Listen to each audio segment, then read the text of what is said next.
Hey guys, Ebony here. So I'm just going to go through some of my best tips for playing the pig.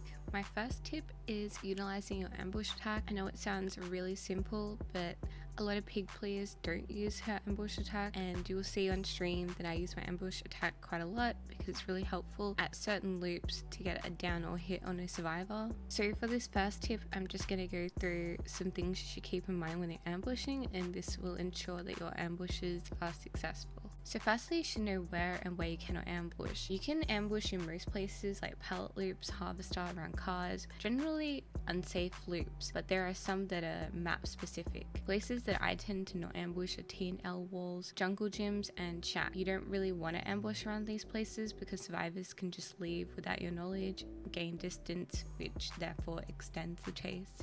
So generally when you're ambushing, you want to take control of the pallet. Taking control of the pallet ensures the survivor cannot drop the pallet on you. When I ambush, I go one way and then the other way, so I fake my initial direction and then go the other way. You can do the same if the survivor has control of the pallet. You can also moon dash on the pig.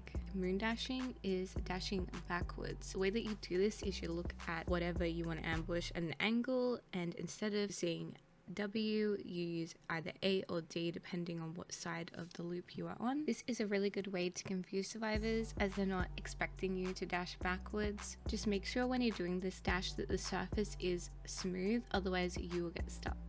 Places I like to moon dash around cars, like on Haddonfield, Springwood and Wreckers. You can also do it around random junk tiles like on Macmillan, and also shack, but I don't recommend shack because it is kind of hard to predict. My trick for moon dashing is that I go slightly forward at the start of the ambush and then I move into a backwards dash. This, in my opinion, makes the ambush more convincing because it draws the survivor closer to where you're going to end up. In this clip, I initially ambush forward and that makes Nia go backwards, which is closer to where I'm going to go. I do the same in this next clip as well. I go slightly forward and then go around the car. Make sure you only go slightly forward, otherwise you won't make the distance around the car. You can also do a fake ambush. I tend to do this when I think the survivor is more experienced. A lot of survivors tend to leave the loop when you go to ambush, so you just crouch, you charge your ambush, and stand up to see if the survivor has left the loop. This ensures that you don't ambush when they've left, and obviously that gives the survivor more distance. I have found that more experienced survivors tend to leave on the second ambush, so you might have to do multiple fake ambushes. Just charge your second fake ambush for a longer duration. Tip number 2 is using your crouch ability. At the start of games, you can crouch as the pig and sneak up on survivors at gens. I like to run corrupt intervention because it condenses the area so I can control the gens, and I typically can find a survivor faster instead of going all the way to the other side of the map continuously to find someone. You can also run monitor and whispers together, so when whispers turns on you can crouch, so you don't have to crouch all the way to a gen. I highly recommend those perks to avoid crouching all over the map at the start of the game, which wastes a lot of time because you're slower when you're crouching as the pig. You don't have to crouch at the start of all your games. If you get a bigger map like Rotten Fields or Mother's Dwelling, in my opinion it's better to just walk to gens because they're so far apart.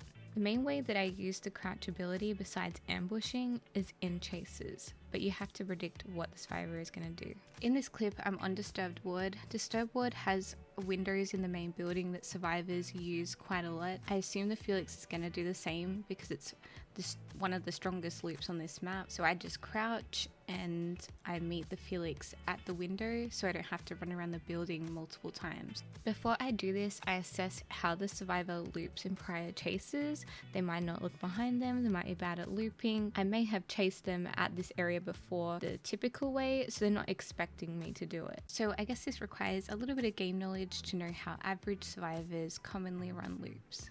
Another example is on the Springwood map. A lot of survivors just typically W game underneath the school. So I'm going to a gen where Fang is. I'm going to drop down the hole because I'm going to assume that she's going to run all the way through, and she does, and I get a fast hit on her instead of having to take a pallet.